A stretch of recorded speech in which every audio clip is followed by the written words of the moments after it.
안녕하세요. 사연라디오입니다. 이번 사연은 30대 초반의 여성분께서 보내주셨습니다.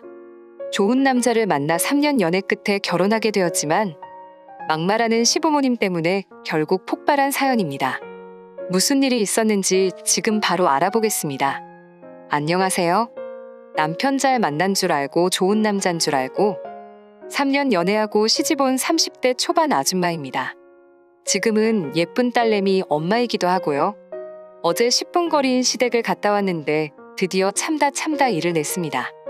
결혼 전 인사드리러 갔는데 시아버지가 저보고 대뜸 키가 몇인고? 하시더라고요.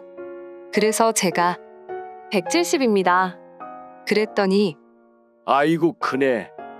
하시길래 칭찬인 줄 알고 좋아했는데 화장실 갔는데 들리는 소리가 키 큰 여자는 옛날부터 환양년이 많았는데 자도 그런 끼가 보이네. 설마 잘못 들었을 거라고 생각했는데 그 순간 진짜 머리가 한 대 띵 맞은 느낌이었습니다. 나중에 인사드리고 나와서 남자친구한테 슬쩍 물어봤는데 그런 말씀 하신 적 없대요. 기가 막혀서 너네 집 화장실 다 들린다. 가서 시험해봐라. 지금 나보고 창렬하고 욕한 거나 다름없다고 화 펄펄 내고 들어왔습니다. 나중에 아버님이 그런 뜻으로 말한 거 아니다. 미안하다. 라고 사과하셔서 그 일은 일단락되었는데 결혼 전엔 이 정도밖에 없었기 때문에 별 문제 없다고 생각했었습니다. 결혼하고 나서 보니 시아버지는 막말의 대가고 시어머니는 무신경하시더라고요. 아마 오랜 시간 동안 시아버지랑 같이 살다 보니 시어머니도 무신경하게 상처되는 말을 하시던데 두 분 다 본심은 아닐 거라고 생각하지만 진짜 가슴이 찌릿찌릿할 때가 많습니다. 그래도 시어머니는 강도가 덜 약하니 오늘 얘기는 제외할게요. 시어머니의 그 말실수 퍼레이드만 해도 진짜 울컥 치밀지만 그래도 평소 저 시집살이 안 시키시고 다정하게 대해주시려고 노력하시고 제가 상처 입은 표정을 하면 바로 말실수해서 미안하다고도 해주시니까 제외할게요. 저도 사람인데 같은 상처 주더라도 한 사람은 미안하다는 태도라도 취하면 누그러들잖아요. 더군다나 어른인데 어른한테 막대하는 저도 아니고요. 암튼 변명이 좀 길었어요. 결혼하고 첫 방문에 아기 언제 가지냐고 물으시길래 남편이 신혼은 좀 즐기다 가질 생각이라고 얘기했더니 야간 오산인데 무슨 소리 하는 거냐. 이미 자궁이 늙어 빠졌단 말이다. 자궁이 늙어 빠지면 애가 어떻게 나오는지 아냐? 머리가 삐꾸돼서 나온다. 그러시네요. 어이가 없어서 입이 딱 벌어졌는데 전 태어나서 처음 봤거든요. 사람 앞에 두고 이렇게 기분 생각 안 하면서 막말하시는 분을 남편이 제 눈치 보면서 하니 이제 새 식구도 들어왔는데 말 좀 가려서 하시라고 그랬더니 내 생각이냐? 애 늦게 갖는 거? 너는 지금 시간이 없어. 빨리 갖도록 해라. 내 말이 틀렸냐? 하시길래 네 하고 말았어요. 제 나이 그때 30살인데 집에 돌아올 땐 아이처럼 엉엉 울면서 왔어요. 결혼하고 첫 방문이었는데 10분 거리를 눈물 콧물 다 빼면서 걸어왔어요. 죄 없는 남편만 옆에서 안절부절. 나중에 얘기 들으니깐 집안 식구들은 이제 그러려니 한대요. 그런데 결혼한 지 3년이 다 된 전 그러려니가 안 돼요. 암튼 남편과 저희 뜻대로 신혼 약 1년 넘게 갔다가 아가를 갖게 되었어요. 뭐 들들 볶으셨지만 이건 패스할게요. 자질구레한 일이 너무 많답니다. 9개월 동안은 정말 시댁 방문해도 막말 한마디 안 하시고 저 그땐 진짜 너무 행복했어요. 입만 열면 상처 주시는 시아버지의 아기 데리고 와서 봐달라 소리하면 돼지게 처맞을 줄 알라고 하시는 어머니가 있어도 그래도 금연 마디 안 듣는다고 행복했어요. 아기가 딸이라는 걸 알게 되자 아버님이 좀 좋으시면서도 서운하셨는지 그래 요샌 딸이 좋지. 딸 많이 낳지. 근데 둘째도 가질 거지? 하시더라고요. 그래서 제가 둘째는 저희 생각 없어요. 아버님, 하나만 낳아서 잘 기르려고요. 했더니 넌 어디서 배워먹은 버르장머리가 시부모랑 가족 계획을 논의하지도 않고 제멋대로 결정하냐. 네 맘대로 하나 낳어? 그래 딸년 하나 낳아서 쏙 시집가 버리면 내 재산은 누가 지내주냐? 쓸모없는 딸 하나 낳아서 어디다 쓰냐? 아따 그 지집의 싸가지하고는. 하시고 나가버리시는 거예요. 이때도 그냥 울기만 했습니다. 끝까지 아버님한텐 한마디도 안 했어요. 저 혼자 결정한 것도 아니고 남편이랑 상의해서 결정한 건데 전 졸지에 가정교육도 못 받은 싹수 없는 며느리가 되어 있고 아마 그때부터였을 거예요. 원래도 말이 많지 않았지만 시아버지한테 거의 대꾸하지 않고 시댁 가면 입 한 번 뻥긋하지 않았어요. 그렇다고 해서 막말을 안 하시는 건 아니었지만 제 입에서 나온 말로 막말 듣진 않으니까.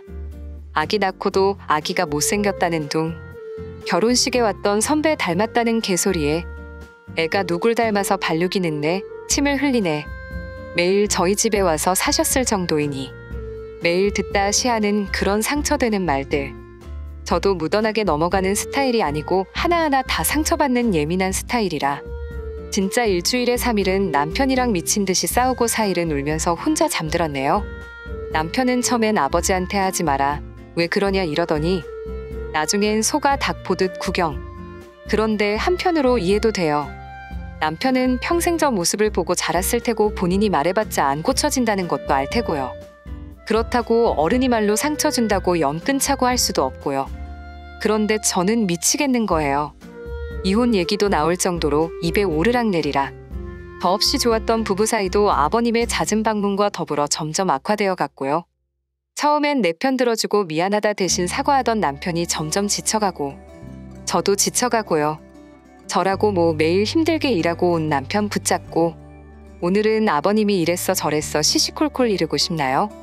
혼자 삭히고 울다 지쳐서 저도 누군가에게 말해야 되는데 그게 남편밖에 없잖아요.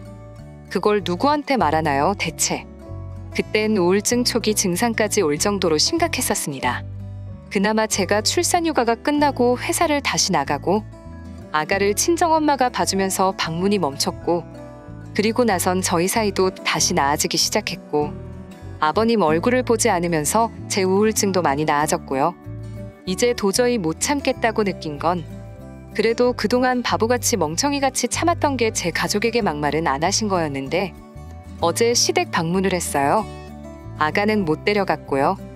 집에서 친정엄마가 봐주시기 때문에 암튼 아버님도 그 부분에 대해선 이해하시고 내 식구 TV 앞에 모여서 저녁밥을 먹는데 태국 홍수가 굉장히 심각했잖아요. 태국 사람들이 도시를 떠나고 건물이나 차들이 물에 잠긴 모습을 보여주는데 어머님이 갑자기 너 동생 신혼여행 태국 간다고 하지 않았니? 그러시는 거예요. 제 동생이 이번에 결혼을 해요. 신혼여행은 푸켓으로 잡았고요. 그래서 네, 푸켓으로 가죠. 그랬더니 저렇게 비가 오는데 어떻게 하니? 그러시는 거예요.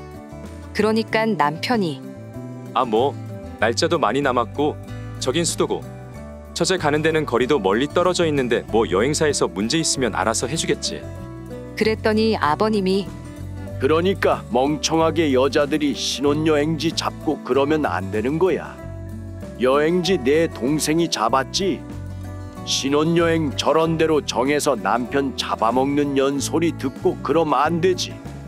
재수 없는 사람은 결혼식도 꼭 저런 날 잡고 여행도 꼭 저런 대로 가고. 그러시길래 밥 먹다가 그냥 뛰쳐나왔습니다. 그냥 뛰쳐나온 것도 아니고 밥숟가락 내팽개치고 겉옷 입고 막 뛰쳐나왔습니다.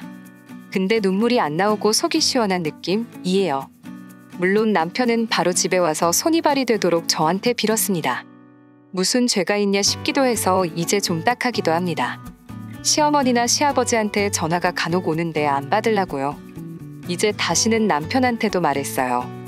스트레스 받아서 못 살겠다. 너하고도 못 산다고 이러면. 그랬더니 전화 받지 말고 당분간 방문도 하지 말라고. 찾아오셔도 문 안 열어주고 없는 척할 거라고. 어제 집에 오자마자 번호키도 바꿔버리고 남편도 문 안 열어줄래다가 첫마디가 미안해 처제 욕까지 먹게 해서. 라서 열어줬습니다. 이제 들을 만큼 들어서 못이 박힌 줄 알았는데 그냥 이제 안 듣고 못도 빼버리려고요. 한마디 하고 나오지 못한 게 좀 억울하지만 그냥 이렇게라도 제가 행동한 거에 대해 자기만족하고 살랍니다.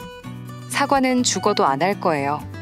사과를 받더라도 생각해 볼 거고요. 나아질 거라고 기대도 하지 않아요. 그냥 이렇게 쓰니 기분이 한결 나아지네요. 여러분들은 어떻게 생각하세요? 오늘의 사연은 여기까지입니다. 저라면 사연자분만큼 못 참았을 것 같습니다. 그만큼 참으신 것도 대단하신 분 같습니다. 오늘의 사연은 여기까지입니다. 사연에 관한 다양한 댓글 남겨주세요. 그리고 신청하실 사연이 있으시다면 아래의 메일 주소로 보내주시면 사연 제작을 도와드립니다.